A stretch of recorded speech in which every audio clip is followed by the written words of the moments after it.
is a new show we do every single week on every Saturday or a Sunday. Today it is Sunday. Yes, Sunday. We've got some very interesting news stories today. Quite a lot. I couldn't even fit them all inside a little caption. Can you believe there's that many news stories? Some which I think people are going to be having really big debates on. Some which are very serious stories, and some of them which are just very joyful stories. Got a very big mixture for you all. So yesterday, I'll just quickly, while people join All my troubles seem so far away, but now I feel as though they're here to stay.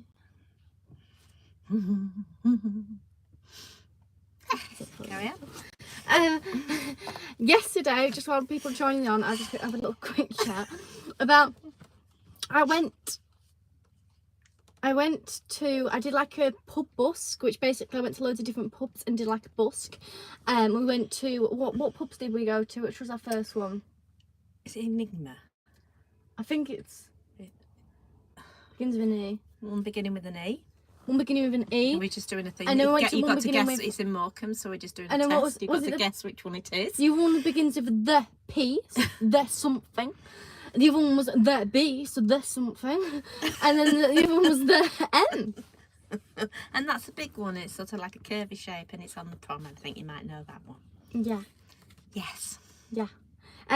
But so we did that. It was quite good. We did a little shot of it, and I put a shot as well on my music account as well, showing off today. But yeah, because we weren't really like planning on doing it. I was actually out somewhere with some people, and it was like over that way, Settle way. And my mother rang me up. I was busy, and I heard my phone ring. And I thought, is that my phone ringing?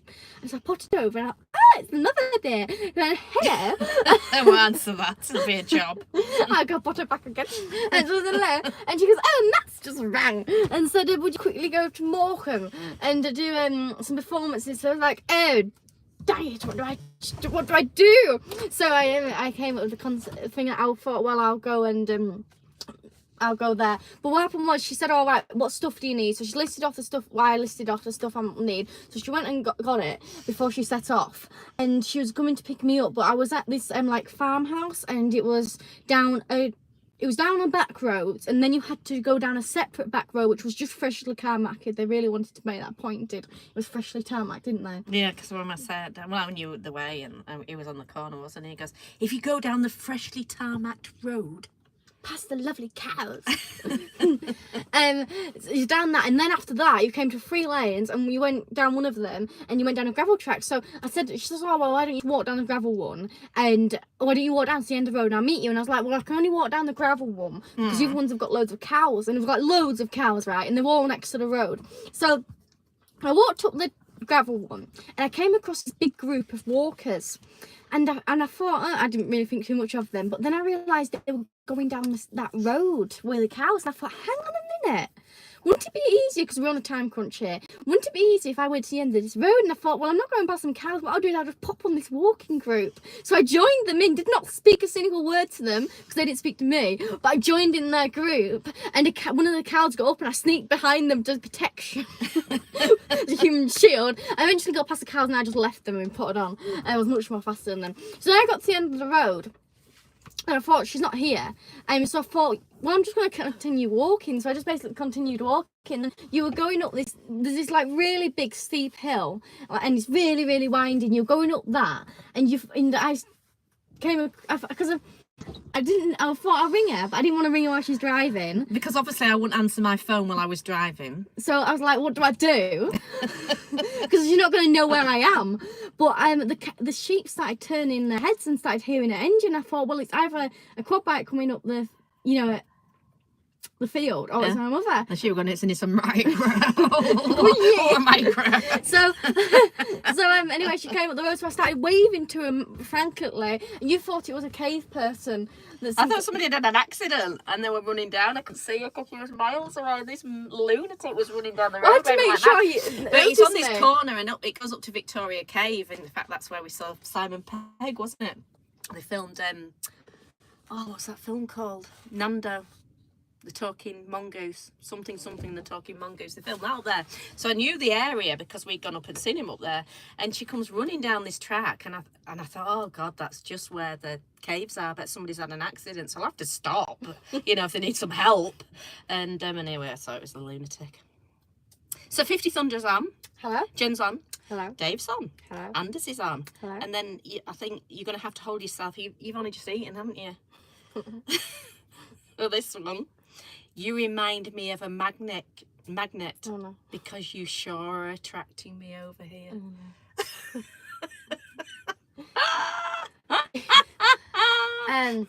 You remind And me why to use this on? and you remind me of something that makes you want to go away. Right. So what story should we go into first? Whichever one you want. Right. Kill a dolphin. We're starting off with an easy one, but like just a calm one, but it's quite traumatic, really. But I suppose, I don't know. Dolphin is on the loose in British waters after it has been seen and killed a shark and a common dolphin. That's what it's called. Now, this dolphin has been nicknamed Jack the Flipper. Yeah. It's a bottlenose dolphin. And he's been caught on camera when he was flipping a shark up and down inside the water, you know, like on the surface. But meanwhile, 3 months ago, it was also been killing a baby common dolphin. So that's the stuff. That's a shark. So the killer dolphin is part of a pod that lives off Newquay. I think you're missing it. They've only seen the tail. Well, I was reading. Of Newquay, Cardigan Bay, and near Aberystwyth Way. Aberystwyth. Aberystwyth, whatever it's called. And mid Wales. I've been there. We've probably seen that dolphin. We probably have seen that dolphin, but I've been to Newquay, I've been to Cardigan Bay. I've been to everywhere. If you're a dolphin watcher, it's a good place, isn't it? Mm. They're sort of like guaranteed to be there. They're not guaranteed. They don't want to say. Why? Because you don't get people going. Well, I think people go anyway. Yeah, but you don't know who you're going to get extra. Well, I'm sure the dolphins won't mind. Yeah, but I will, because when I go there, it's going more busy. Well, I don't think so. Well, yeah. I don't think so. I think you'll be all right. No, I think you best just not talk about it. Yeah, there's not much guarantee of I've never seen a dolphin have you there. ever seen a dolphin there? Because I haven't seen a dolphin there myself. I don't. There's no dolphins actually. This story is just made No, up. I think it's just because it's a Jack the Ripper dolphin. It's sort of like it's just a It's one-off. passing through. It's a one-off dolphin, you know. So it's not really a common thing though. A person whose name is Sarah Michelle Wire said, I've not seen a dolphin throw a shark out in the 8 years I have been watching them. When Jack the Flipper killed the young common dolphin, it was the first recorded incident of this bizarre behaviour happening in Cardigan Bay. When we went to Cardigan Bay, we didn't see any dolphins, did we? no. No. No, yeah, it doesn't. It is unknown why this dolphin chose to do it. He's going to court. He's going to be standing trial. Under police interview, Flipper said, It wasn't me. And it's video evidence. So all dolphins look the same. You actually, this is quite offensive. Just because I'm a bottled dolphin doesn't mean it was me. You just picked one bottled dolphin, haven't you, and thought it was me. It was Jim. You I saw definitely him did. do it with a candlestick. Well, Jim was the person who reported it. Well, he would do, wouldn't he? You know, what more intelligent thing? Report your own crime. Honestly, please. It is unknown why this dolphin... I've read that. The bottle-nosed dolphin are highly intelligent. Yeah. Well, he's highly intelligent because he blamed Jim. A spokesperson for dolphin spotting boat trips. Spokesperson for Jack. Who Sarah works with added, we are very surprised when one of our local dolphins bought what we originally thought was a large salmon past the boat in its mouth and then threw the fish out the water. To our surprise, it was not a salmon at all, but a member of the shark family called a smooth hound. But won't they eat anything? Yeah. I don't think it'll be unusual, will it? It's probably too unusual to catch it on camera. Yeah, I mean, sharks will be pretty fast, won't they? Yeah, but the thing is, it's not like a massively big shark, is it? Yeah. No. The No, I think dolphin's they're a lot about more bigger than a the few shark. metres long. They're not like those big. It's not like it's. I mean, it would be quite a shocking story if it eaten a great white or something, wouldn't it? But I think Still eating. I think they'll eat many things, won't they? I mean, they're going to be aggressive, aren't they? Because the hunters. And how do they know it's the same dolphin? Oh, because they all know them, because they have like little nicks out the fins and stuff like that. Mm. I mean, they say that, but you couldn't argue it, really, could you? They probably just got this thing against it, bullying it. But they do kill porpoises, don't they? Dolphins. They are killing machines, aren't they? I know, it's problem is just because something's cute. Because he's got a lovely little squidgy nose and a lovely little dipped, and it looks so cute as it pops about. I mean, it's not aggressive. What think of Brian? I don't think he's that aggressive. That's Zach. But you think about it, if it's probably it has a range of fish that it eats because they're about, like salmon and stuff like that. And then it's been pottering along and it's seen that shark and thought, ooh. Well, looks tasty. Let's suddenly appear. And it's like, I'll go for that and eat that instead. I don't think it's that shocking. I think it is, but it's just a funny story. You know, Jack the Flipper. Yeah. I don't know. So there you go. Kill a dolphin on the loose in British waters after it slayed one of its own kind and then a shark. So next week, as it slayed a human.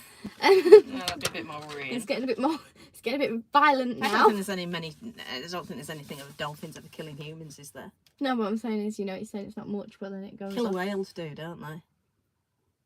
They try because they're that pass, weren't they? The ship's going down, one's been pottering about, turning boats over and all sorts. It's been really naughty. We covered it on the news, didn't we? Oh yeah. Well, I was watching what you do if you come across a shark. You're not supposed to swim away from it. What are you supposed to do? Well, because for the shark swimming away from it, the other fish swim away from it because they think it's scary. So they think, oh, food swims away, so I'm going to go get that because obviously food doesn't put us over there. But if you just stay still, hopefully... You just swim towards it? No, just I stay still, and if it comes towards you, you sort of, it's supposed to tap and push it away, and I'm thinking, do I have to? You're supposed to like just guide it away, but I'm thinking, what, guide it away in that big mouth? And you know, it's like, if you touch it and you suddenly like reacts like that, you know, it's a bit scary, but that's what it says you're supposed to do. Google it. Do you accept cookies? No, yes, just quickly, what to do? I just need to know right now. Right. So that's what you're supposed to do, right? You can have to right. Right.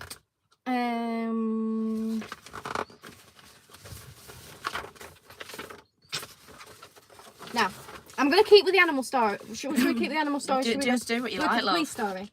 Do whichever one you want. Right, North Yorkshire. Police have basically been Yeah, here we go. They put the first speed camera up and it didn't even get up, and somebody's gone and run into it and knocked it down. This is in Sherburn. It was vandalised before it was even turned on. But the police have obviously saying it's very naughty and it's criminal damage. But Councillor Michelle Donoghue Moncrief, who represents the Hunmanby and Sherburn division, said that she's a North Yorkshire councillor. She said it was disappointing.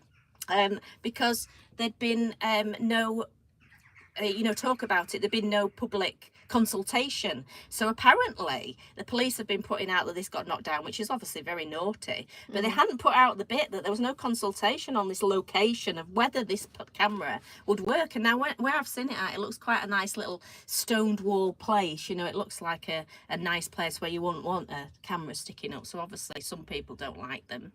But what I'm covering this story for, one, because it's got knocked down, and I think people are getting a bit sick of them, aren't they? Because they're an absolute eyesore, aren't they? Well, the thing is, where if they're not needed, obviously if they're needed, but are they just bobbing them up anyway like cash cows, aren't they?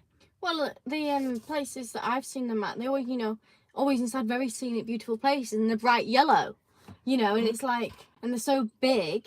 And the places that they put them really aren't a high risk place. It's places where the roads where it's not going to harm anybody.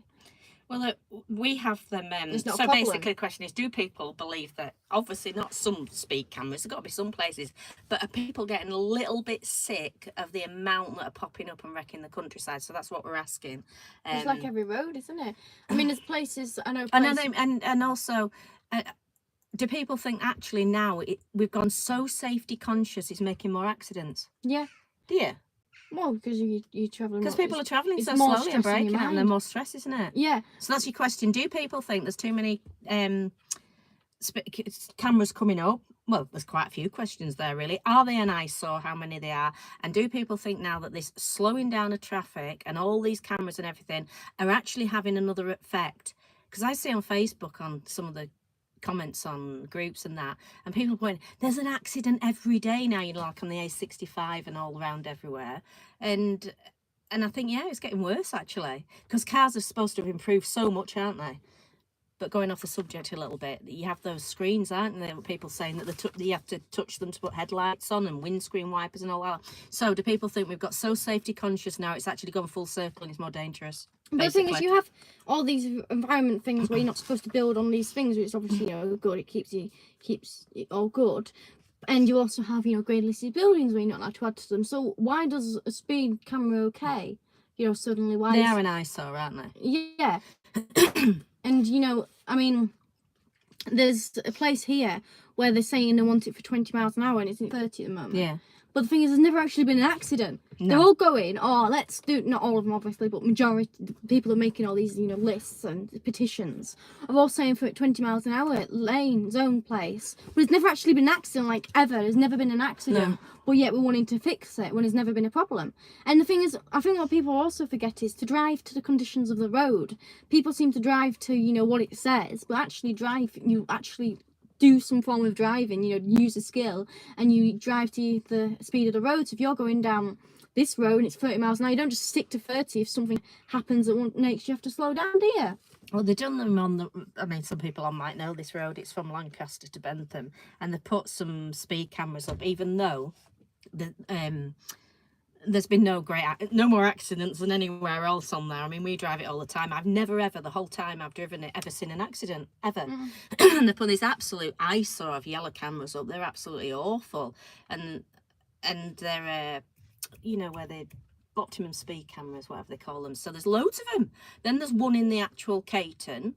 So there's another speed camera that I don't think even works now, but they've just left it stuck up. So you've got these through the countryside, and then if you go left to Kirby Lonsdale, on all that lovely open it's very thing, high class, you know, place. Oh yeah, you know, very old but even buildings. even run down places, Exactly. you don't want it. You don't No. want to add to a run What down I'm place, saying do you? is that if they wanted to do planning permission or anything for that area, it would be very difficult. Oh yeah, but yet, yeah, it'll be an allowed- area of outstanding natural beauty, so you'll struggle with planning. And they're just disgusting. They really are, and they're so authoritarian. They look disgusting, don't they? They're up with all these cameras pointing at you. And but that road has never been great accidents. But on I it. always quite like those ones where they're just not speed camera, but they tell you your speed and they have the little smiley face. Oh, they work. They really definitely work. They just without work. doubt. When they give you a smiley face and you go screen, you think, oh, Yeah. thank you, friends. You know, it's like even though it's a smiley face, I know it's a screen, but you're thinking you're not getting. There's no camera on there, but you're still getting. It's like asked. Yeah. Instead of getting told, you're getting asked. It's like, it's like red, so obviously red's always, you know, seen naughty. as that, naughty. And then you think, oh, sorry, my speed's, you know, like 1 but you also mile think when you're going over. down, well, obviously we never go in over the speed limit, do we? But we've seen other vehicles. Yeah. Like, and they do the red thing and they say, please slow down. So you go, oh yeah, we'll do because you've asked me. you should But have also, actually. Also, you think of the people behind you, think, oh my God, they know that we're speeding. So I'll slow down, and you always do, and they work. And the thing is, they're not really high, and you know they're pretty flashy lights. Yes. So And they should be allowed, really. I think I wouldn't mind Why that. can't we just have loads of those? I wouldn't mind that. I think And they're then much also better. think about everybody's feelings as well, because well, you know, we talk about feelings a lot to people and how it can affect mental and stuff. Well, imagine you always get smiley face all the time. I do How much like a those. better world would There's one be going if we all got into, smiley face constantly. There's one going into, where is it? I don't. It's on the way to Carnforth, and I don't actually know the town. It's a little town, and I always come down there, and as soon as I see it, I slow down, and I notice when you're following other people because it'll flash up, and I'll go think, naughty, and they'll slow down, they'll brake as soon as they see that you're doing such and such a mileage, and they'll slow down. And it's usually majority of people are usually about like 34 in a 30, you know, the highest they do. So you see 30, you go through, and obviously I wouldn't do 34 in a 30, but you'll see the person in front doing 34 in a 30, and you'll see that and you think, well, it's only 4 miles an hour. And then you get down to 30 and they go, oh, thank you, that's really kind of you. So you think, I'll knock a few more off.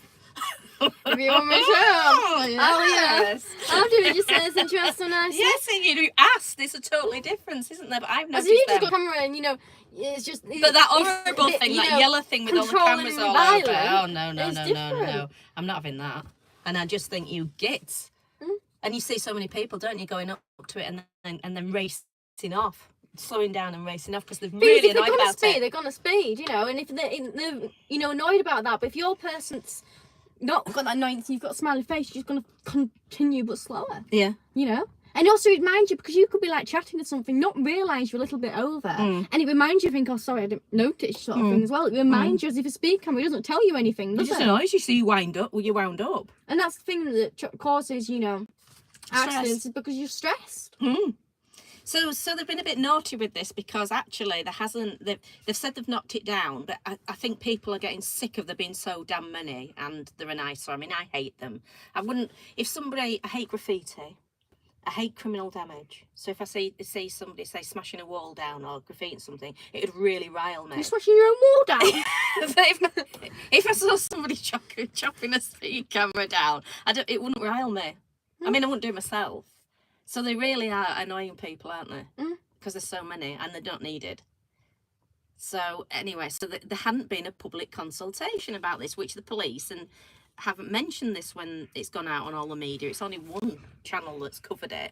You know, somebody chops down a smiley face, just can't think what you do. Oh, I'd be fuming if they chop down a smiley face. I'd be the first one on to the police if they chop down a smiley face. They're chopping down a smiley face, they're not. Yes, they are. It's a smiley face. Well, we're coming straight away. They'll be straight on my Facebook. It'd be ridiculous with a smiley face. So this is what we need, actually. I think it's really important. We need more smiley Protection faces. of smiley faces, and somebody might chop People down that chop things. it down, they should chop it down and replace it with a smiley face. Yeah, do you imagine? The next news, Sherburn speed cameras replaced by YouTuber smiley face, and there's you next to it with your thumbs up. Now it works, that'll get chopped down. And everybody will slow down. So anyway, she's had a bit of a go as this Michelle Donahue Moncrief, and she said that the Mayor of York and North Yorkshire repeatedly, they don't mention this bit in the thing, refused to acknowledge the failure over decades to dual the A64, which is the real cause of the problem on this route. Putting a camera up won't paper over the stark reality that the A64 is not fit for purpose. And then she's put, the mayor is the problem, not the hard-pressed motorist. And she said although she did condone the damage to the camera, well, she's got to say that, hasn't she? She says she cannot address local concerns and those of Yorkshire Coast residents about the effectiveness of the cameras due to the lack of transparency from the Mayor's office and North Yorkshire Police. They haven't been responding to her. But this is the other reason why I did this story. You will not believe this.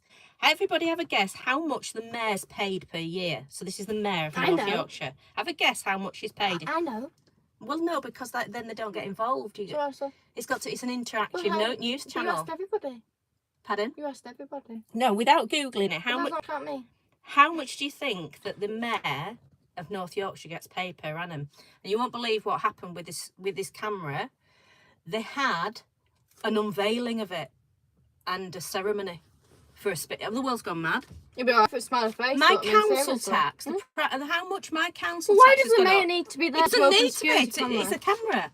It's not a great deal. If that camera needs to be there, it needs to be there for safety. That's it. Full stop. Well, it's like, you know, it's just it's a job thing. I don't have a ceremony every time you put your seatbelt on. Exactly. It's a job thing, so it doesn't need a ceremony because it's just a thing that's just been done. You know, it doesn't need a ceremony. No. I thought that was why I did the story. One, it riled me. Why do we have a ceremony every time we lock somebody up or something, or catch somebody and say, right, the Mayor's here for a ceremony because we've done something? You'd have a ceremony if they caught a paedophile. They'd need a ceremony then because they've been that damn useless with that. But what gets me is that I read this story and thought, oh, you know, they're chopped on the down, because there's a lot gets chopped down, isn't there? And then I'm reading, I'm thinking, hang on a minute. They had an unveiling of it and a ceremony. So then I Googled how much well, obviously And because also, of the council if tax. they're pulling down Googled the how much tree- it was paid. I thought we are going mad as a country. We're paying, and I'm not going to say it, but somebody's put, our Kerry's put 1 million. Well, yeah, surprise. And Adrian's put 30,000. More than that, Adrian, and less than that, Kerry. He's paid £81,300 per annum, yeah, to unveil a secure speed camera that's got chopped down anyway. And a ceremony for it. I was absolutely fuming. And I Our bet as council well- taxes, most people are struggling to pay it if they can pay the council tax, and we're paying £81,300 for someone to unveil a camera. And the thing is, I bet when they unveiled it, the sheet on it, and they'll pull it down, what's going to happen to that sheet? I bet it just goes into landfill. Yeah, I just Yeah. I couldn't. It's just I not was so necessary. fuming with that. And then when I read about this, so then I looked into it more. And then obviously when I read about this councillor, that he's not even answering, is he? He's not responding. That's his job. Whether you dislike it or like it, it is his job to answer. So if she's saying, hang on a minute, there hasn't been a public consultation, that's the councillor's job. And they at £81,300, and I thought, I just can't believe it. I was fuming. I'm fuming now. Can you tell I'm fuming? I feel fuming. I thought, You need a smiley face. who normal people earn £81,300? It's That's a hell of a job to earn and all I that have to much. do is, go and... Unveil a speed camera. And they said that they'd said about it before it had got live, which was the most stupid thing ever, because obviously somebody's gone and knocked it down. They reversed into it, apparently. Well, yeah, I suppose you don't have any... And the police had put, they thought that was a crack done deliberately. Well, unless you're an extremely bad driver, you don't reverse into a speed camera twice, do you? Sort of could have done. What was that bang? I don't know, I'll try it again. I mean, I'm quite impressed really that it's worked though, because I wouldn't feel like it would work, just reverse It can't have been very strong. I would have thought you would have smashed your car more. No, well, they might have built it specially to do them. Mm. Because there's those Blade Runners, isn't there, that go around chopping them down. But this hasn't been chopped down. This has actually been run into. I suppose it might have just thought, well, what's all this chopping? Might as well just get a car and just go boom boom. Be easier. Well, the thing about speed cameras, well, you got them things, haven't you? So the other way I started thinking about it is obviously it's criminal damage and it's wrong, and I'm not condoning them being chopped down or anything. And one of the reasons is somebody could chop it down, it could land on somebody coming past, or a car coming past, or anybody. So I agree it is totally wrong. It could go through somebody's garden or kill somebody at the worst. So it's totally wrong to chop them down. But they're turning around and saying that's criminal damage, which it is, right? But when does it become criminal damage that they're putting them up? Do you know what I mean? Like you were saying that when you've got a beautiful building, if I go and knock it out and put a disgusting window in or something like that, that's damage, isn't it? That place, to me, I couldn't really work out, so I didn't do very good pictures, but it looked like it would definitely had a lovely red brick wall built. It looked like, and it said a court, Pigeon Court, I think it was called, or something like that. So isn't that then become like a graffiti, like a criminal damage? And the thing is, but just because the council are allowed to do it, why does that happen? But those houses are going to have money knocked off them. I would say so. Well, I know the place where I know the security cameras up, they've put them right next to houses, and one specifically, and I know that house is going to have money knocked off now because of that security camera. And it also makes a bad feel of it because you're just before the driveway, so it's like you're having to think of the security camera before you turn in, sort of thing, as well. So, and also the house is on a bit of a hill, so it's like just a little bit on a hill, but not that much of a hill for the security camera. And they've got a view. Well, that's blocking the view.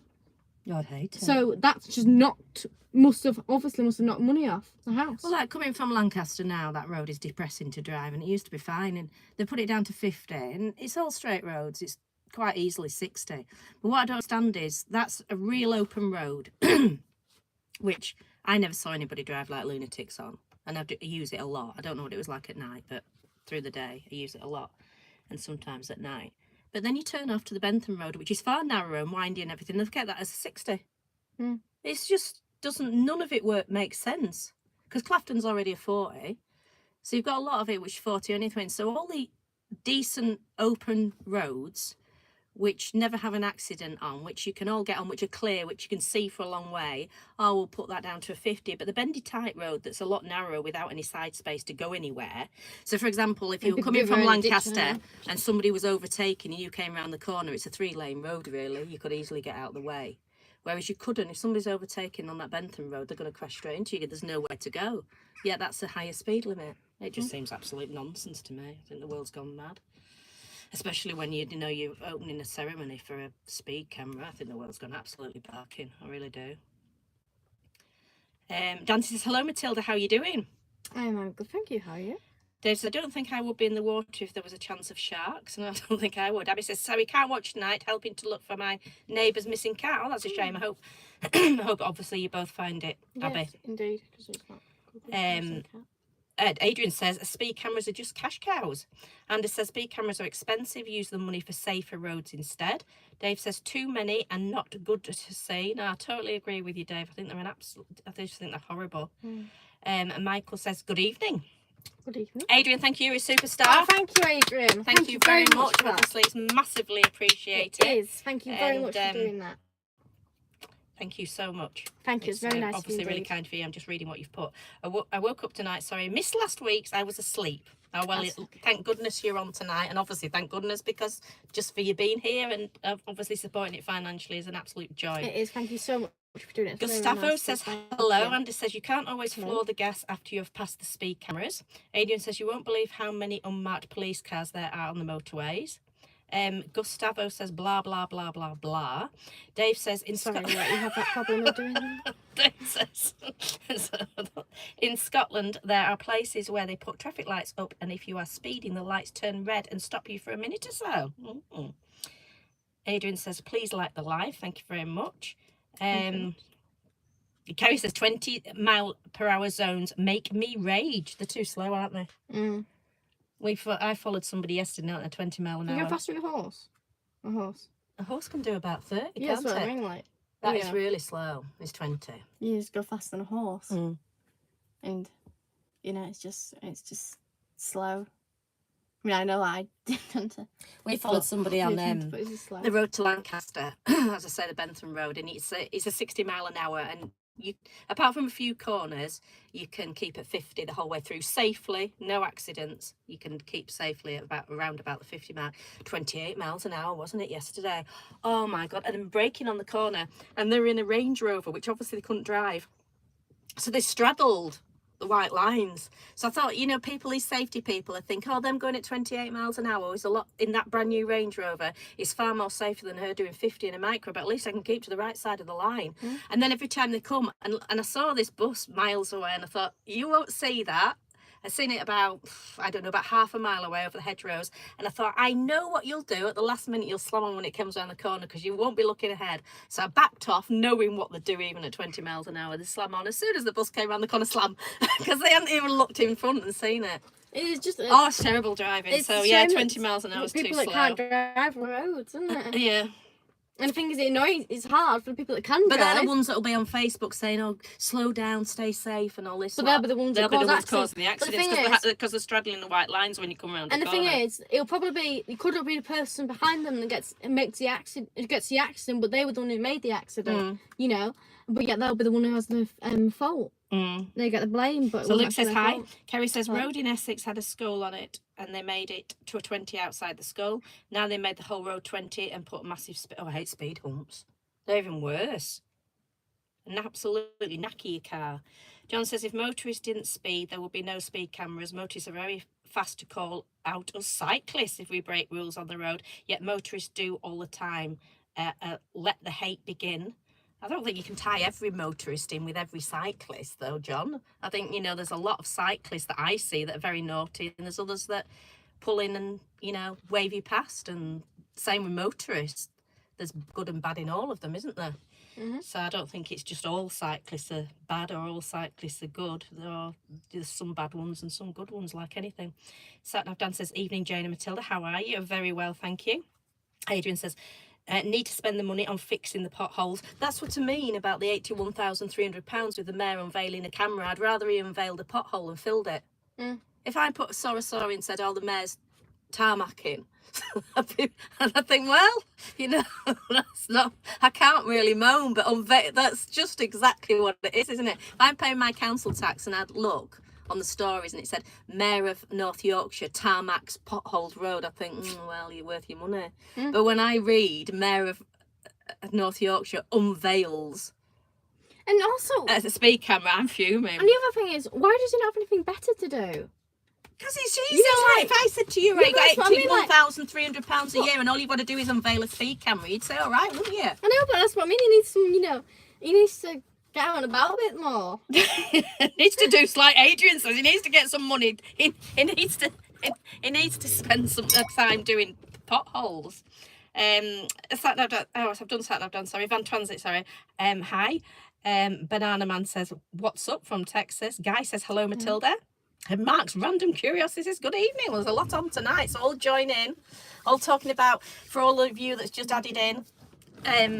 What do you think of? Are there too many speed cameras now? Are they an eyesore? What's the matter? You bang me. Sorry, I banged her. I didn't do it on purpose. I've lost my track now. Are there too many speed cameras? Are they an eyesore? And do people think that we've gone safety mad and accidents? There's more accidents now because it's going full circle.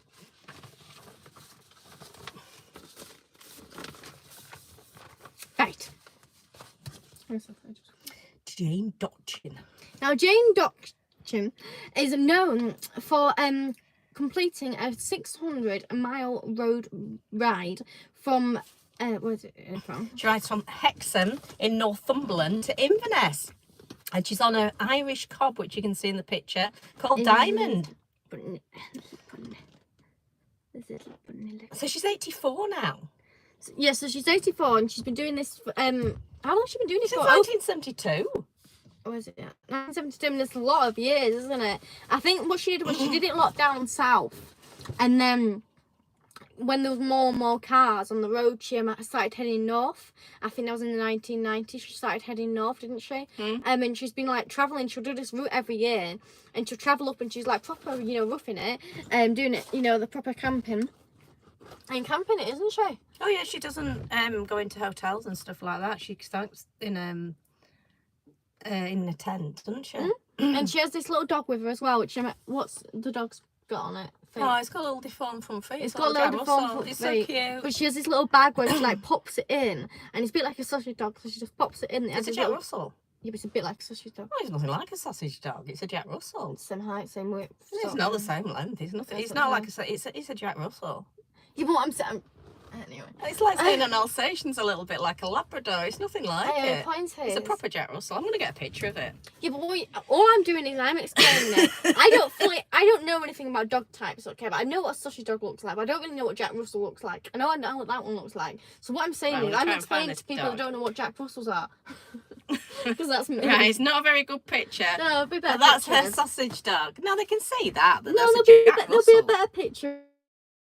Oh no, this is a better picture actually. This is the wrong picture on this picture. Anyway, it's called Dinky. Oh, that's a better picture actually. Oh look, she's got a different horse there. Oh, she's moved on now. Just forget about it now. You won't be.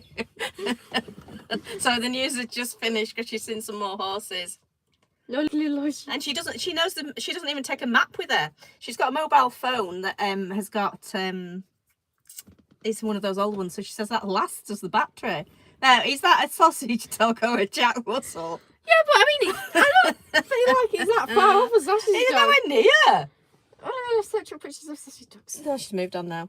And so the poor lady, she has a patch on her sausage eye. Dogs. Which isn't bad enough. She managed to get a branch into her other eye and set off with a sore eye. I don't know. Poor old dear. But she says that because she knows the route and she doesn't. She says it's very interesting and there's never a dull moment. And she also says that she feels like there's always going to be somebody there to help her as well. But by looks of things on these pictures, she's had that horse as well. By looks of things, I mean, she has had other horses. That was the first one she said. Well, that one's. Is it Diamond? Is it? Yeah. Yeah, that one's. I think it's like could be about 19 years old maybe now. Yeah. So she's had ones before that. But. And she eats porridge, oatcakes and cheese.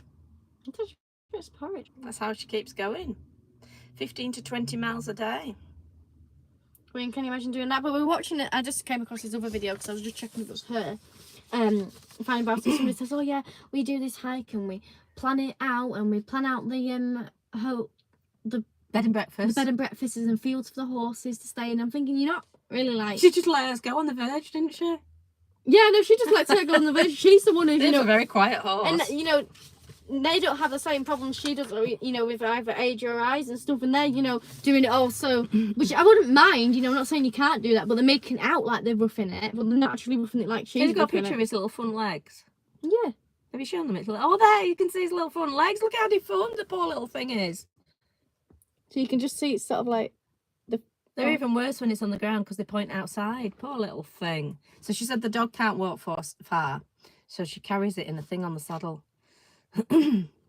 So, but I mean, she has other stuff on there, but I mean, it's a fair thing. I think you're doing a news show, love. You seem to have moved on to read. She get on to Taylor Swift next and just carry on reading about her. Well, some people think. So that's the speed camera done. Some people think. That's Jane done. Let me finish What? Some people think. I mean, obviously, everybody just thinks this constantly. You know, they just always keep bringing up the same thing, but they think she's getting married. Ooh. What's happened is she's gone to a wedding. Yeah. Oh, sorry. I'm sorry for you that I mentioned Taylor Swift. I do apologise. She's gone to a wedding. Somebody to do with Travis, and on the table seating, she was sat at table 13. They gave table 13. On the table list, it said Taylor and Travis Kelce. No way. Where's Swift? Now, it could just be a fact of. Now, they said the person was saying, "Oh, well, it could be because they didn't want to make it out like the fact of Taylor Swift was there, make it a big deal." I'm thinking, well, everybody knows Taylor Swift is with Travis Kelce, so it's hardly, you know, they're gonna realise it when they read that. Yeah. But I mean, it could just be like they've just written it, not thought anything of it, or it could mean something. But I mean, I don't know what she'd be like if she got married, whether she'd make a point of it or not. But I mean, why doesn't she, you know, wore a ring or anything? But I don't know. And also, the thing is, I think. So I can't remember if a big celebrity got married and, you know, they found out about it from pictures. I just don't believe she's going to manage to get married and there's no photos. Oh, no, Not a no, leak. get photos. Yeah, but what I mean, a leak, you know, of somebody getting some form of photo or evidence of it. I just don't think there can be no evidence. They of have the done marriage. it, haven't they? I can't remember. Was it Beckham's or they had helicopters going? I can't remember who it was. But they did manage to do it. But she might have a small affair, mightn't she? So she knows it's just trusted family and friends. Yeah, but I just feel like they've just got really... They might not get married. I know they might not, but what I'm saying is it's just people talking about it. Yeah. But I mean, again, this will have happened so many times. People talk about getting married. But I mean, for example, if they bought flowers, you know, all the things, everything, the businesses have got to know that this is being bought for something. Oh no, like they that. get people. They wouldn't mention her name. They just I know, buy but I some mean, I just feel flowers. like somebody must just be able to track it down and find a little bit of evidence. I mean, I think it was Lana Del Rey got married. I think she got married to a fisherman. But you would ruin your business, wouldn't you? She got married to a fisherman, but she made it. Nobody knew about it, but you'll still photos managed to get out. And I'm not saying photos of the, you know, people are having a great time. What I'm saying is photos from a distance, you know, sneaking over the wall sort of thing. Managed to get a photo. But if you had a business don't know and if she Taylor makes Swift a came suicide and said, "Oh, can you get me some flowers for my wedding?" and she said, "I don't want anybody to know about it," and you grasped it, it'd ruin your business, wouldn't it? Yeah, but what I'm saying is, I just feel 'Cause like you're there just must not be some form of confidential. leak. Well, the thing is, she has been, off for a year. I mean, she hasn't really done anything apart from that little bit of hospital visits, you know. Yeah, but she did do that massive tour. Yeah, well, I'm not saying she can't be off for a year, but what I'm saying Good of is, you. what I'm saying is, She's given Taylor a she break. she could get married in between that time. So, But she might not want to get no, married. I'm not saying she doesn't want to get married. I'm just saying that people are saying that. Yeah, but well, people always do. What Yeah, people say, I'm what's sure actually people the have. truth is. I mean, like she was with Joe for 6 years. Yeah. She didn't marry him. No, she didn't. Well, look if she didn't, because they split up. So well done, Taylor. Good Right. shout. Yeah. Well done, you. Right, William's on. Hello. And Guy, thank you. You're a superstar. Ah, thank you very I much. really think you're good on ukulele. Please start learning guitar. She's good, learns a lot, guys. There's only so many hours in the day, love. She's doing ukulele, drums, and piano. As well as everything else I've That's got all to the do in life. dancing. But maybe one day, Guy. But anyway, you are a superstar. Thank you so much. Very good to me. It's not far off. Yeah. Well, I tell you something. that's really- There was a little girl when I was really kind dancing of you, Guy. inside Midland, and she was like, "Oh, your guitar," and I was like, "No, it's ukulele." I mean, she was fairly young, so obviously she wasn't gonna fully know, but I was like, "Nah, it's ukulele, love." And I know this will have never got into her head, but I still explained it anyway. I know it would just go, but I still explained it anyway. A ukulele's got 4 strings, a guitar's got 5. 6, sorry. And sometimes more. And yeah, but I do, you know, really, it would have gone over her head then, you know. But I was just explaining it to her. I mean, I'm sure it probably didn't go in, but I just thought I'd give it a go at explaining it to her. And she was like, okay. So thank you, Guy. You're an absolute superstar. Thank you very much. And Adrian, obviously, you're both superstars. William says, are you entering into the next hill climb at Barburn on the 19th of July? William, have you not watched the video? She's performing. Yeah. We can't do both, which we will go on to in a minute. Guy says, I have a Jack Russell.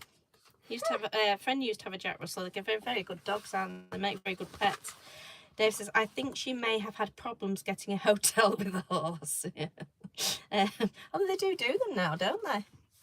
With the horses, you can go and stabling and... Yeah, but, well, the woman, I don't know which woman you're talking about, but adoption. if you're talking about... Jane. No, yeah, but I was talking about somebody else's before, wasn't I? So if you're talking about the person I was saying about that's getting the bed and breakfast, she did also say fields for the horses, so I think she's trying to get both. So horse and a separate field for the horses. William says, Dinosaur Festival next weekend in Lancaster. That sounds great. Unfortunately, we're doing something else, so we won't be able to do it, but sounds good. And Anders says it's the kind of horse that finds its way by itself. I think it's done it quite a few times from what she was saying, and they know the route. So I think they both just potter along and know where they're going. The horses don't always horse looked, from the videos that I watched, the horse looked very well behaved. Well, they don't always need, like, obvious, like, pull this way. They can just sort of guide them, with your body language, can't you? Yeah, and she's going through all the country lanes and everything, so, yeah. Or even just sound, can't you? But yeah, I'm performing on the...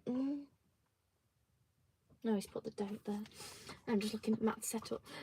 So, I will be performing on the 19th of July at the Fraker Hall. Furnace. And she can't read it. She doesn't just stop. She just renames it. I just make it up. At 2:45, so I'll be performing there. I was with Matt and he just said, right, let's get your photo. And I was like, what do you mean let's get a photo? He's like, just pose. I was like, well, everybody else gets to, cheers theirs and stuff. He's like, no, just pose. I was like, okay. So that was that. Yeah, so he just got the photo.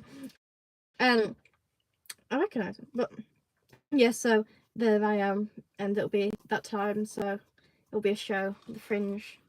So that's Matt, and look, I love this photograph. I took it yesterday, and look, she's gone up to him. She was performing, and there's a lot of story behind that photograph.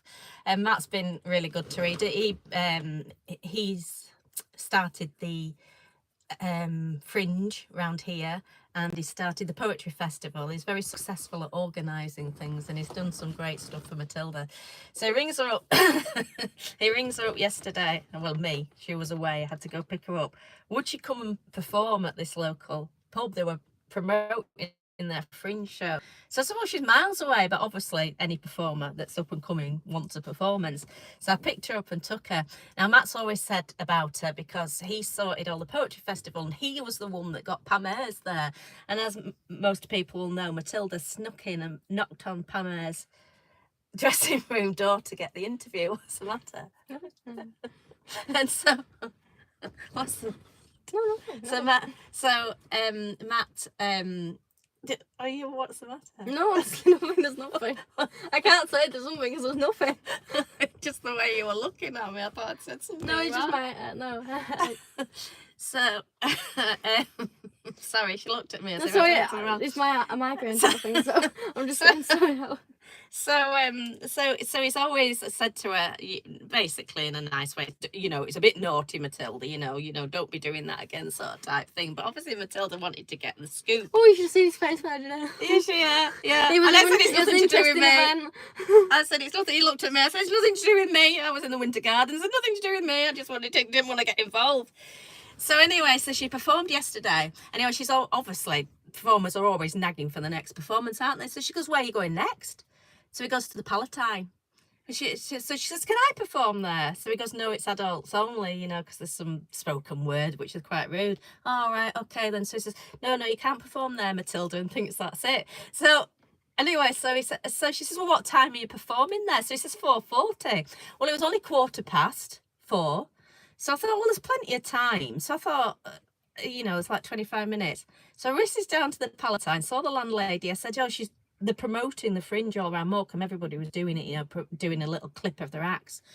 So I says, could my daughter come down and perform? So they said, So the landlady says, oh yeah, we'd love her. I said, she'll just do a song and a dance. So she says, yeah. So I shot back up to Matilda and I says, go get your stuff, you can perform down here. So she shot in. So she's doing doing a dance. And what were you in? Were you doing your song, weren't you, with your ukulele? And Matt walks in. And you should have seen it. Well, I think I was should have seen his face, because he thought she'd actually just overrid everything that he said and just gone and performed anyway. I think I was just finishing my dance, and I saw inside the corner of my eye. I saw like the speaker was coming out, so I let it pass. Yeah. And I continued dancing. I think Matt come in when I was playing dancing, and then I went on to my song after that, and then I was like, I could tell his emotions, but I was like, I went over to him. I didn't think I did it twice. That was only one of the clips, and I was like, so she's doing that dancing. She's dancing and singing at the time. She goes up and smiles at him, and he looks back, and you can tell her face like he's looking and going, I told you couldn't perform here. And she's looking and going, well, it's not 4:40, is it? You said I couldn't perform at 4:40. It's 4:25, Matt. And you can see his face thinking, you little shit.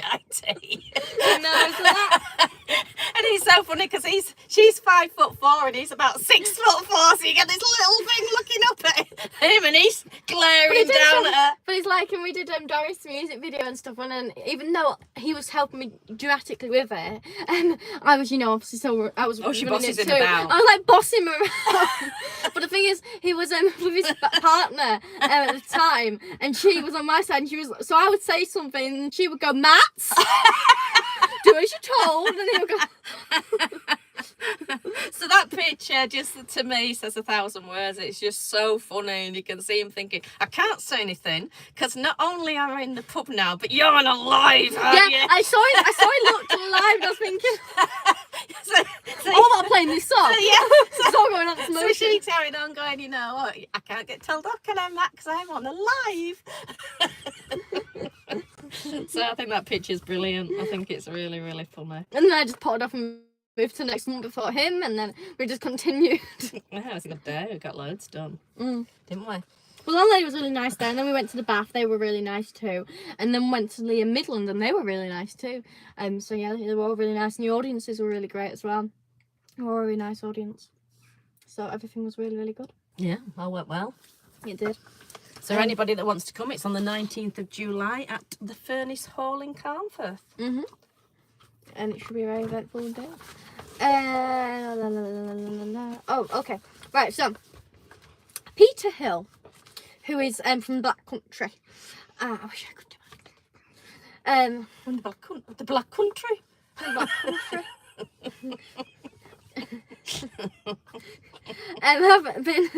has been doing this amazing thing since 1984.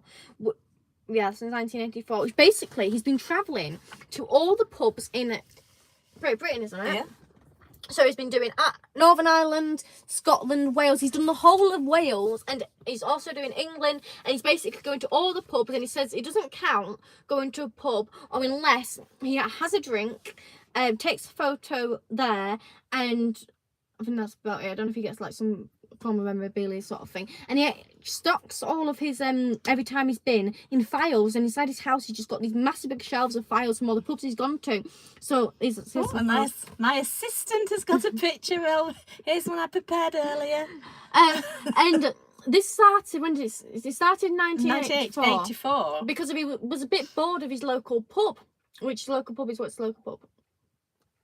He's a bit bored of his local pub, and he got this map of about 300 pubs of the area, and he thought, oh well, let's do them, let's go and do these. And then he thought, oh well, let's do 1,000, and then he went to 2,000, and he went to 3,000 pubs, and they just couldn't stop from there because they did this sort of like, what's the pub thing it's called? A camera guide, and it's not like a camera is in what you take pictures. It stands for something, and it tells you of pubs in the area. So he's basically been doing this constantly, and he's had like big groups with him. He also did it with his father, because his father said he wanted to do it with do Wales. He wanted to do, well, I think he actually wanted to do all the pubs, but his son said, oh, you're not going to really survive till then. So he says, oh well, let's do all Wales. So he actually did all of Wales, and I think he sadly passed away a few months after completing all the pubs inside Wales. And I think there's about 3,000 pubs in Wales, so it was a fair thing to do. And obviously he's been doing all the other ones. So then he wanted to do one in every county, I believe. So he went to everyone. He went to islands as well, around the country, like Shetland Islands and stuff. So went to all these separate islands, and he said, I've gone to all these places which I would have never have done if it wasn't for this pub thing. And so he's been doing it, and it's been like quite an event. So then he actually got a Guinness World Record in 2017. At pub number 20,000, and he said, I always want to do 20,000, because when they got to 10,000, I think his dad said to him, oh well, this is going to continue, you're going to keep going on. Once you get to 20, you're going to want a 30. And he said no, 20 is the goal, but he's been continuing, and he's ended up, I think at the moment he's at 24,000 pubs and 60,000 pints, can you believe? And this equates to about 11 pubs per week for 4 decades. So 4 decades, that equates to 11 pubs per week. And the thing is, he's gone to 24,000 pubs, but then had 60 pints. Obviously, he must have had a few more pints than that. And what does it equate to? How many times? Oh, and then it also equates to about 16 times full trips around the earth for a pint. It equates to how much travelling he's been doing. They said one of them had been away and he had something like 91 pints and he couldn't drink anymore. Yeah, he'd been away to somewhere. I was watching the video on it. I mean, it's just you couldn't think of. I couldn't drink anything like that. Mark's Random's Curiosity says, sounds like a great excuse for an alcoholic. I know. I mean, I just couldn't imagine drinking like that. And why wouldn't you pick up an alcohol problem? Well, I mean, it's like, and also the costs as well of that, because of the travelling, and then the cost of the beers. I mean, you will get some free, but definitely not at the beginning. You won't have gotten any free. Dave says campaign for real ale is what it stands for. And Guy says, Matilda, come to Norwich in Norfolk and perform. You will enjoy it. It's quite a drive, Guy. Be about 5.5 hours. And got fuel and money and And so we'll do when she gets a bit more of following and we're touring around. But I think he has done it for charity as well. He has been doing it for charity. I think he made about 60,000, which doesn't. I mean, I'm not knocking him in any way, shape, or form. Whatever anybody gets for charity is brilliant, but it doesn't seem a lot for the amount of years he's done it. Well, I can't remember how many years it was, but it was quite a considerable amount of years, and he just made 11 grand in that time. Yeah. And it's like, it's a lot of work. Also, the thing is, I just think if you're going to do this and you're paying for the pints, I mean, I know obviously it's a thing, but still, I mean, I know it's his hobby, so obviously he wants to do it, and obviously he's doing it, but it's like, can you just hand over the money to charity? Instead of paying for the pint sort of thing. I don't really understand where the money comes from unless he just goes into the pub and asks. So he's got a family, he's got a daughter. Yeah. And a wife, so anyway. I mean, obviously it's a hobby, but As Mark says, so which charity? Alcoholics Anonymous? Yeah. I think that it's he did a lot of children's charities, children's hospitals, and I think he did the plane one, didn't he? Helicopter, or they have a certain name for it. Helicopter hospital people.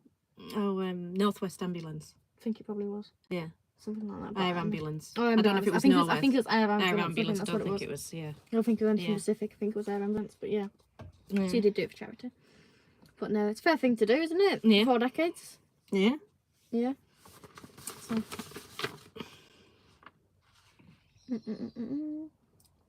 house now has a room with 280 folders. It has files. That's a lot, isn't it? Yeah, and every single one's full of pictures, menus, and memorabilia. Right, do you want to read this story? Yeah, I'm just getting the link to it. So this is a story which some of us are going to talk about. She's got it on a YouTube channel. Well, you can start it. You know about it. She's so bossy. I don't know. I'm like that Mrs. Merton, aren't I? With that assistant. Shh, stop it. Why bother? I'm not appreciated, I can't read it, okay, so I don't know what it says, so I don't really want to get into it. Well, you can read a bit of it. No, I can't. You've been reading some of it. I don't know what it says. That's why I'm just talking. I'm talking off the cuff, just, And she's on a YouTube. She's done it off a YouTube channel. She's done a video about it, so we're just gonna have a little bit of discuss about it because it's quite a serious thing, really, like quite deadly, and the fact of it's still continuing. So this British ship, which had loads of I don't know. She had loads of what do they call it? Ammunition. Ammunition on it. And it sank. When did it sink? In the 40s. 1944. It sank. And this ship when it was sinking, they was quite close to the coastline. When it was sinking, they basically went and got about half of the emissions off it before it fully, like, something broke on it, doesn't the mast or something got weak. And the rest of that ammunition is still on the ship. So if basically none of the ships around it, like anybody travelling, can't go near it, because if this goes off, it could cause a tsunami. So they reckon it's a sitting duck now. It's got 1,400 tons of explosives on it, and it is just off the Kent coast. And there've been warnings about it now because not only has it moved a little bit, only a few centimetres, but apparently that's quite significant. It's obviously with the troubles in the world at the moment, it's a sitting duck for terrorists to bomb it. And they reckon that there would be a tsunami, and it would be the biggest non-nuclear explosion that's ever happened. It's just a bit of a worry, isn't it? Well, it's a lot of a worry. And somebody's taken a picture called Jury, and he said that 3 vessels had taken the same route, and one was a bit suspicious. I mean, I don't know what that means, as in, you know, what he thinks is suspicious. I'm being naughty. Don't know what that was suspicious about. That's all it says. One was a bit suspicious, but they said it had got very close to the wreck, and even though there flag is saying terrorist. I am. There's a no-fly zone, and there's a no, shipping plate, but it apparently gone very close. And Professor David Alexander, who's an expert in emergency planning and risk management, said it's a sitting duck. It's ripe for sabotage, calling it a ready-made target. And in the context of grey zone attacks, undersea sabotage and asymmetric warfare. It's a national security threat hiding in plain sight. The Montgomery is not inert, it is at risk. It's sat just 2.4 kilometres from Sheerness and 200 metres from a shipping lane used by LNG carriers and giant container vessels. In today's environment, that's reckless. So, I mean, I wouldn't like to live near there. I wouldn't. I mean, imagine if you lived on the coast and it could cause tsunami, you know. It's just very dangerous. It really is. And the fact they know it's dangerous. But what do they do about it? Well, I don't know. Get everybody out of the way, make it explode, so all the ammunition goes off. And then but it's going to. If it does a tsunami, it's going to do. You can't explode one bit of it, can you? Once one goes, the other go. Everything will go. Yeah, but at least better exploding, you know, than waiting for it to explode. You might as well get everybody safe. They'd have to take it out because you couldn't do. You couldn't. They shouldn't let it sink, really. No. I mean, I feel like they did. I don't feel like they didn't do too bad getting half of it off. On the grand scheme of things, it's not that deep, obviously, because you can see the mass. So you wouldn't think it was a bit of a thing, but obviously, then surely it would be better if it was really deep. It wouldn't be a concern, would it? But it's because it's sort of like. I just don't see why they couldn't. It's not that low down, is it? I don't see why they, in this day and age, why there isn't some special machinery that can get it out. Well, there must be. You know what it's like with all this, like we were going back about health and safety and everything. So-and-so's got to ask so-and-so, and then they do this and then they do that. Apparently they've been since 1972. They've been a report on it, and they've not done anything. They managed to get some off when it was emptied, when it was sinking, but then it's been left for 80 years, and it's only monitored from Liverpool. How far is Liverpool from there? Well, you're looking at Kent, aren't you, down the bottom of the country? And Liverpool's the other way, isn't it? Mm. So Liverpool's never eat shredded wheat. Liverpool's northwest, and Kent's south, isn't it? So it's a long way away. How can they monitor it? I don't know. That's what it says. It's been left to rot for 80 years, monitored remotely from Liverpool. But if they're monitoring it and something happens, what are they going to do about it? Well, on evacuate the Liverpool, area? I don't know. But it said during one test, it took 62 minutes for police to respond to a group of local historians approaching the wreck by boat. Wait, so... And he also pointed to an incident where a Danish tanker carrying 2 Leeuwen, a TNT component, was told to divide just 6 minutes before entering the exclusion zone. Well, we covered that. We've covered a few ships for some reason. That one was it Norway? I think it was, where it just randomly went into the side of the land. Mm. Oh yeah. Well, into his garden. That could happen Twice. Yeah, and or there's the other one where it's had that electric car thing where the electric cars were, you know, setting on fire and everybody had to abandon the ship and just leave the ship. It could quite God, easily electric cars, happen yeah. where one could happen where it just leaves, you know, starts off, because the thing is, if a ship just stops, you know, and does that and it keeps going, I mean, once it hit lands, it can't just keep on going through land, can it? It's got to stop at some point. So as long as they make sure nobody's near the coastline, it'll be okay. But, I mean, like that big ship that happened in Norway, it didn't actually got that far near the coastline. I mean, I know it could have been on his house, but he did have his house very near the coastline. But what I'm saying is it doesn't take just one ship to have that problem where it can't stop, and it probably doesn't even need to be that big a ship, you know? Probably doesn't even need to be that big a thing to set it off, and it can't stop, and then that happens. You know, and affects so many people. Anyway, not good. So, what do people think about that? Should they do something about it, or should they just leave it and take a risk? I don't know. And I mean, you know, I mean, I don't know other people, I mean, it might be a very bad example, but whenever you go into like these caves and they say, people say, oh, it's not going to fall down because it's been up for, you know, 8,000 million years. I know it's a very bad example, but I think it's going to fall down at some point.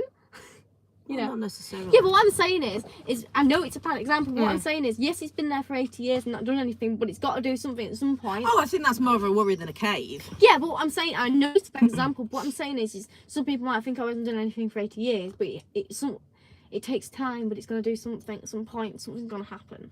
Well, you've only got to get one bomb on it, haven't you? You've only got to get one successful bomb. And you look at it like with those underground tunnels that they were doing for the nuclear one, that when America bombed it. I mean, how they basically bomb Pinhead now nearly, can't they? You know where they go? Those bombs, they were going along, weren't they? Vertical, and it was very hard to follow, obviously, from the thing. But it seemed like they were changing direction and going horizontal. So on a sea, that's going into an actual rock face, wasn't it?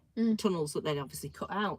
But you know, that's not hard, is it? When you know, well, you and me could nearly hit it, couldn't you? You know, could easily, really. Yeah, it's not going to be hard to hit it, is it? You know, it's fact. There's a lot of wars going on at the moment. You know, when's to say there's going to be a war or somebody wants to start a war with us, they're just going to think, oh, well, great start, you know. Oh, no, that's what I mean. It's a great place to start. Or not even, you don't even have to start a war. You can just be like, let's say, terrorists. You just, you know, want to cause some damage and then go and do that. It's just like a sitting duck, isn't it?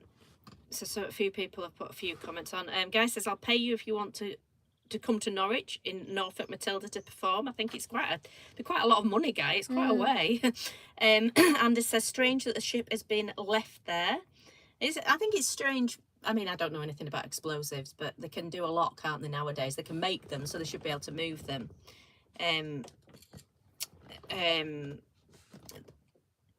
just got me off my thing then. I just forgot what I was going to say. No, you're just saying about making the ships and stuff. It's strange that the ship has been left there because it's not that low down, is it, for a ship? Because if you can see the mass, it's not. I could understand if it was like quarter of a mile down the sea, but It could affect the dolphin, though. No, but I don't understand why they haven't done anything about it.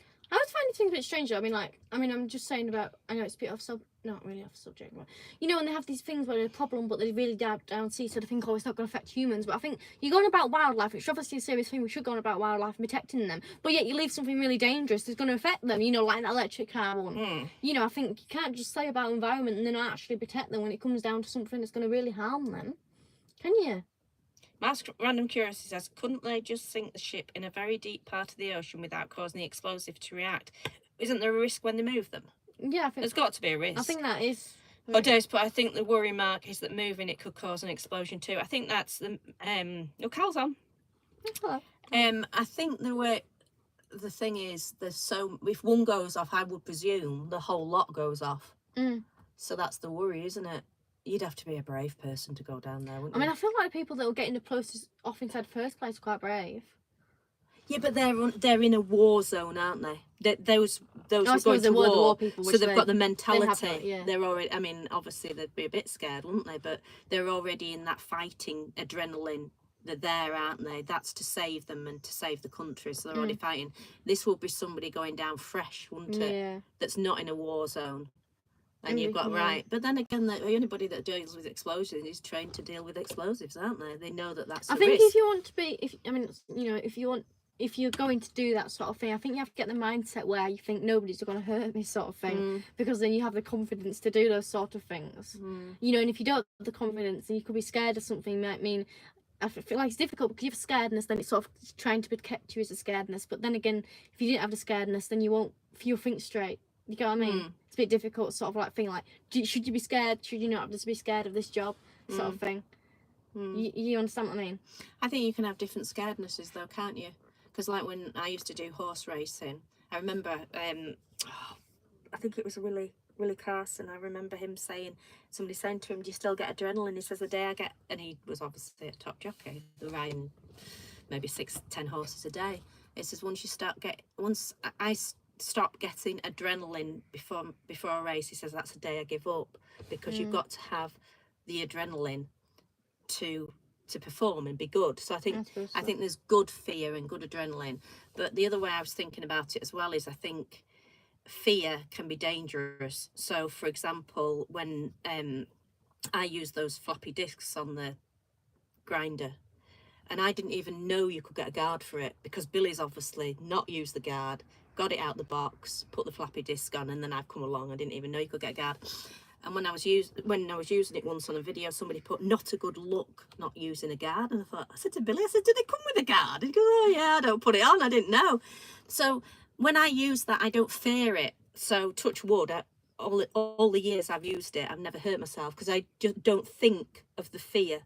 I just get on. But I think if you fear it, you need a guard, don't you? Because you think, "Oh, I could hurt myself." Well, once you start thinking that fear, so like with Billy, when he used that nibbler, and I didn't even notice it when I was filming him, and I said, "Oh my God, he bent down and got so close to that piece of metal with his eye." Well, he will naturally miss that, won't he, if you get what I mean? Because once you start overthinking stuff, I think it's dangerous, if I get what I mean. Well, there was a time where we had a place and there was a staircase, and it was safe, but it wasn't like fully built, you know, it was temporary. And whenever I had like a friend around or something, I'd say, "Oh, just be careful, it's fine, but just be careful when you go up the stairs." They immediately went into panic mode, going up the stairs, like, oh my God. And I'm thinking, just out the stairs. They're fine. I've got to run like 20 million times. All I'm saying is just be careful, okay? But then because I've told them it's scary, you know, I haven't told them, you know, I'm giving them, you know, just listen, you know, just be careful. Then they immediately get really scared. And I'm like, but actually nothing's going to really happen. No. I'm just warning you, just in case, you know, if it feels something, just, you know, be aware.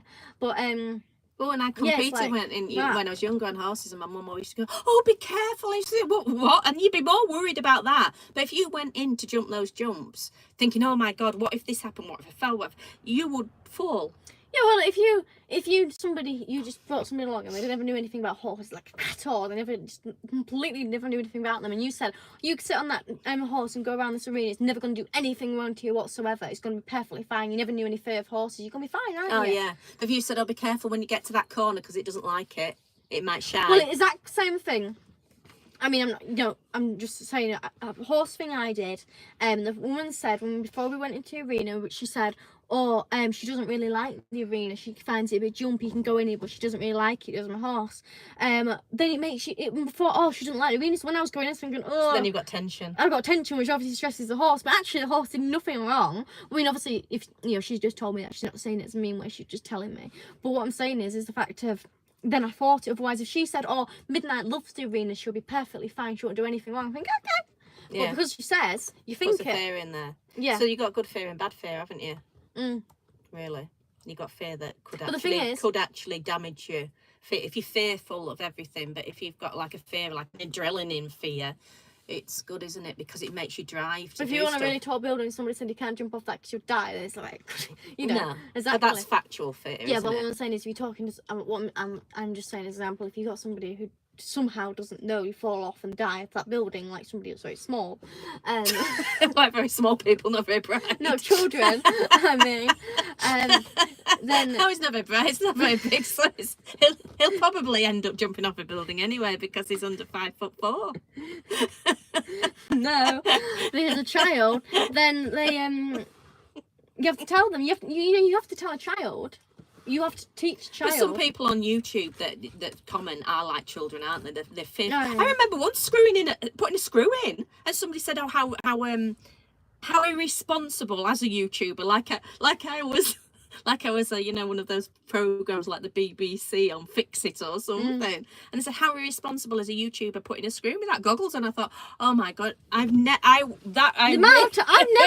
goggles for anything I do. If Billy came back and I got some, what are you doing? I'm putting a screw in, Billy.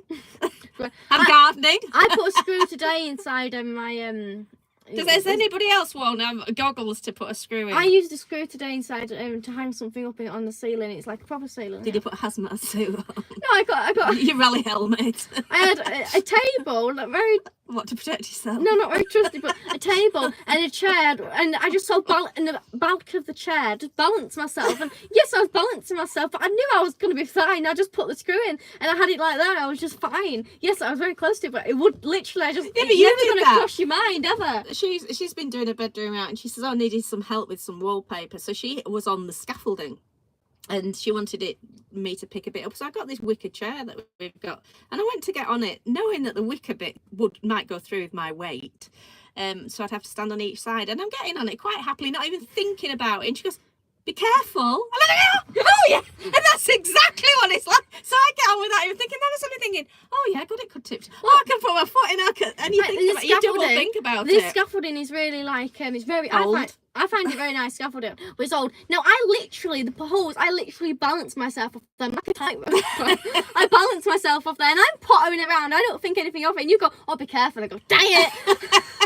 I was doing fine.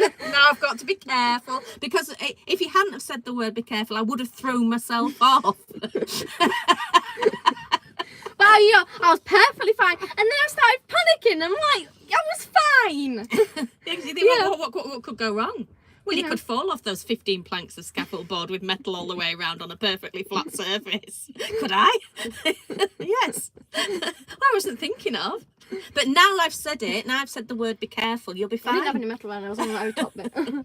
But and then when you have this scaffolding, and it's like you have the board at the side, and so don't step on that. Well, I didn't really tell you about this stepping on it. There was only one time it did flop over, but I saved myself. It's fine.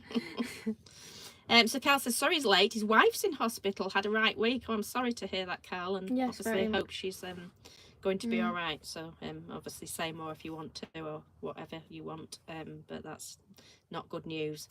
And thank you for coming on when you're obviously going through a trauma. 50 Thunder says, hope everything is okay, Carl, as obviously all of us do. Carl says she's made a right mess of her ankle. She's got, I thought he's put, she's got scaffolding around it. I nearly thought he was going to put, she was on the scaffolding. Sorry for not laughing at your wife, just the fact that we just been talking about scaffolding then, and how it's so safe, and I nearly read it as she was on the scaffolding. I thought, oh my God, she's not fallen off after what we've just said. She's got scaffolding around it and hopefully a plate put in midweek. Oh God. So I take it she's broken it and not twisted it or something, not ligaments or something, she's broken it, but oh my God. Well, I hope she's going to be all right, and they obviously do a good job. Anders says, during the latest NATO exercise, a Swedish submarine reported that their coffee was out. An English warship came to their rescue and provided them with coffee. Carl said, you don't realise how much you miss someone until they aren't. Oh, Carl, I'm sorry for that. Yeah, it's not very nice. Are you on your own? And I hope the hospital's near. I hope you can go visit her. Yeah. And Mark's random curiosity says, I used to use a nibbler at JCB. You didn't have time to worry about guards or shields. Well, that was it. You'll see it on the video, the little one we got. And I use all the machines. I find, however much I've used the circular saw, I still find it, I'm scared of it. I'll still use it, but I use it very slowly. And Billy can get something like an inch wide, can't he? And he can just, his fingers are right next to it, and he can just mould it round. I would never do anything like that. But the nibbler, I didn't find any fear with it whatsoever, even though it can nibble through metal. I found it quite a reliable thing that just does its job. Yeah. You know, like the circular saw gets really arrogant and throws stuff back at you, and it gets upset over absolutely everything. And it hits a consistency of wood that's different. It throws itself on the floor. Whereas the nibbler just tends to just nibble. I think sometimes you think you know when you need the safety, because of those like times when, you know, like I'm doing denailing and I think, oh, I might just pop some goggles on for this, but I won't like do it straight away. I'll start doing it, I don't think then get hit with it. Goggles on for denailing. No, not. It depends what I wasn't doing the thing where you put it inside the thing. No, it wasn't that. It was a bit more But like, elaborate. But what I'm saying is, and then like for example, if I'm doing sanding, depending, sometimes I think, oh, I might just wear a mask for this, and sometimes I think, oh, actually it's fine. You know when you need it, don't you? You know if you want some safety, and that's about. I would never use a grinder without goggles. Never. I wasn't saying. No. I'm just saying I would never. No. That sort of thing. Yeah. A sander. I Yes, don't think I'd bother but with you goggles need with a the sander. safety, but sometimes when you're doing a drill, you know you don't need the safety because you know it's just really like so having it over there. I would never use. I wouldn't dream of using goggles with a drill. It also has a little metal thing on it as well. So I mean, if a screw goes anywhere, it's either going to stay on the drill because it's got the magnet on it, or it's just going to fall on the floor. I just don't see how much force it could put in to spark something off. But then again, even if it did, it's like saying, oh, you're going out in your car, aren't you? And you haven't got your helmet on and your harness and your bucket seat and your roll cage, isn't it? You've got to have a certain amount of risk with things, otherwise your life is unlivable, isn't it? So you just accept that something may well happen, but you've just got to get on with life, haven't you? But somebody who's putting goggles on to put a screw in, I don't know. I just wonder what it must be like living with them. It's like people like wear gloves to hold a hedgehog. They're not that spiky, you know. 50 Thunder says a railway station near me has a recorded voice that goes off when someone approaches the steps. It says, use the handrail and take care. Man once turned to see who was talking and fell. Oh, I shouldn't laugh. Fell down the stairs. Sorry, I'm not laughing. I did think that was coming. I didn't think that was coming. I thought when someone... I thought he was just going to say it's so damn obvious. A man once turned to see who was talking and fell downstairs. Well, that's a perfect example, isn't it? Use the handrail. Well, they do it when you step out, don't they? There's a large gap, don't fall down it, don't they? Just unbelievable, really. And all like now with safety, like driving, you're looking at that many damn signs, aren't they? You've got signs that it's a tight corner, signs slow down. They even put signs like new roundabout, didn't they? Like the Bay thing, there's loads of people that went across the roundabout. You went straight across the roundabout. Well, if it doesn't matter if it's new, old or anything, you don't go straight across it, do you? When you have to put a sign up to say that it's a new road feature. You've got... You've got some idiots. You're living amongst some idiots, don't you?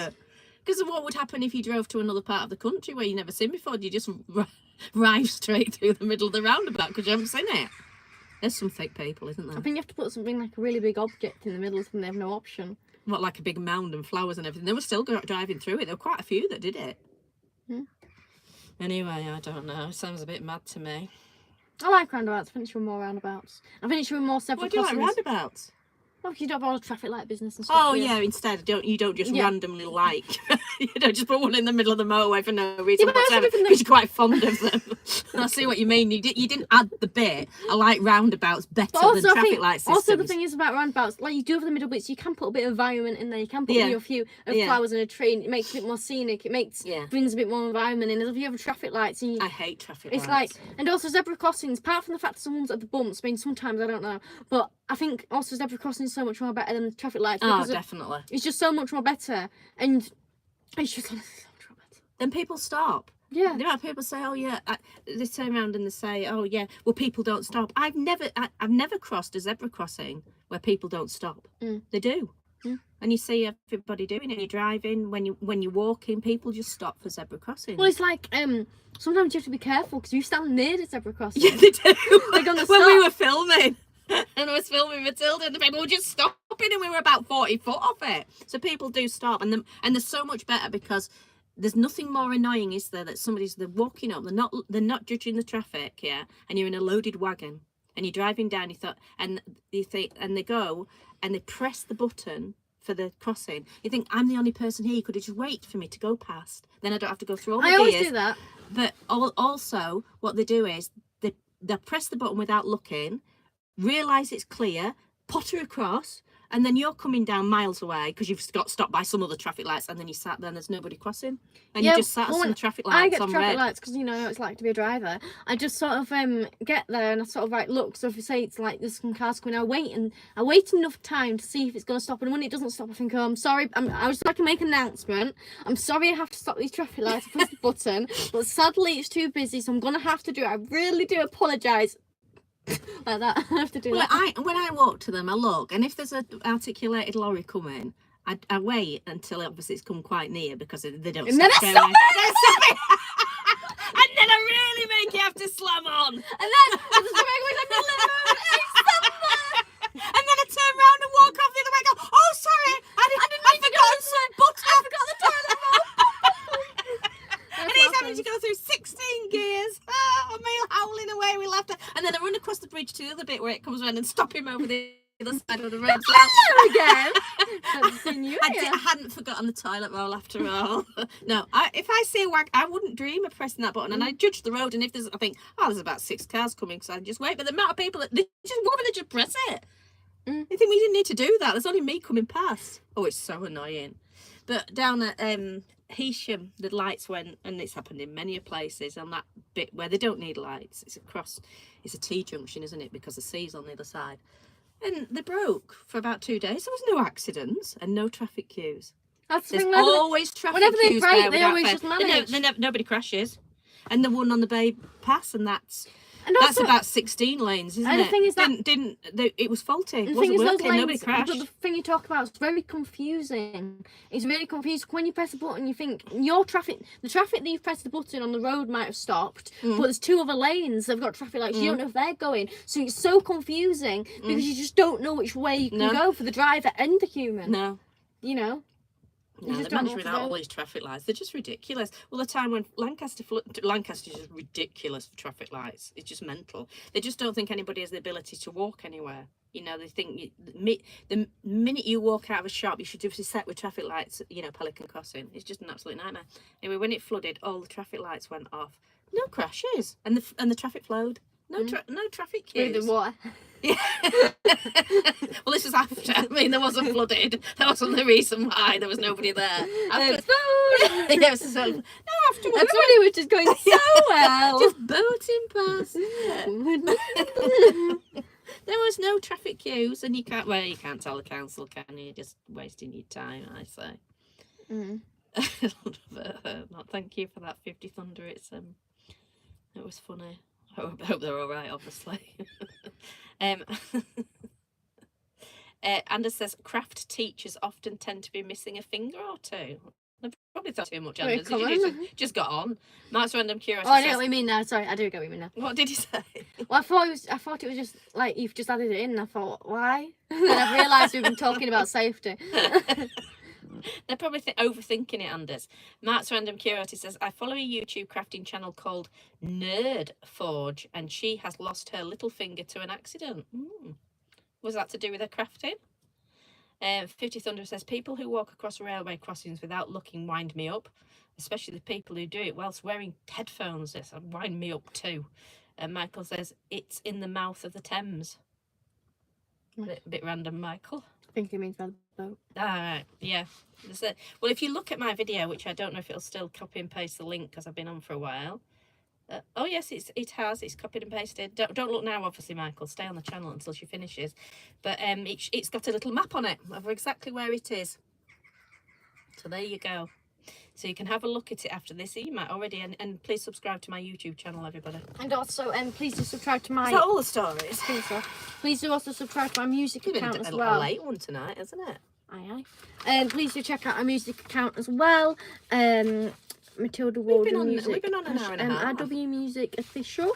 Please do go check out that, and also obviously do check out our mother's account too, which the link is there as well, which is Jane Walden spelled with one. Subscribe to that. So I've now got 82 subscribers. Well, thank you all very much for watching, and we'll see you all later. Thank you, and thank you, Guy, and thank you, Adrian. You're superstars. Thank you very much. Thank you, everybody who's commented and joined in. Yes. And I better just read that before we go. And thank you very much for the super thanks. Very nice indeed. Oh, on the wrong channel now. You've gone off my channel. Well, you can show it. And I'll go over obviously to mine to read that very interesting story. And I'll just read the last one before we go. Van Twenty says bye. Anders says night. 50 Thunder says Michael Steele, good name. The bass player of the Bangles is called Michael Steele. Dave said it's been a very good session. It has been a good session, Dave. Thank you for joining in. And Max Random Curator says good night and thank you for you to join in as well. Yes. And we'll see you. Oh, there's no news next weekend. Have we said that? No, I was going to do it separately. But no, thank you very much for watching. There will be no news next week. So, but it should be on next week. But we'll have some very other exciting videos for you. Yes. Because we're doing something. Yes. It will be. Well, problem is you speak about everything. I'm not. You always you let things out, so I have to shut you up so you don't slip. Okay. Sorry. 5000 says awesome chat. Many thanks. This is absolutely awesome. Thank you for joining in. And yes, we'll have some very exciting videos next week. But unfortunately, no news. But then the week after, we'll be back with some exciting news, and we'll have indeed, really exciting interaction. and it'll be on Sunday. Well, the 2 weeks time, but I'll make a post about it near the time so you all know. Well, see you all later, and thank you again for the super thanks. We'll see you later. Bye. Thank you. Bye.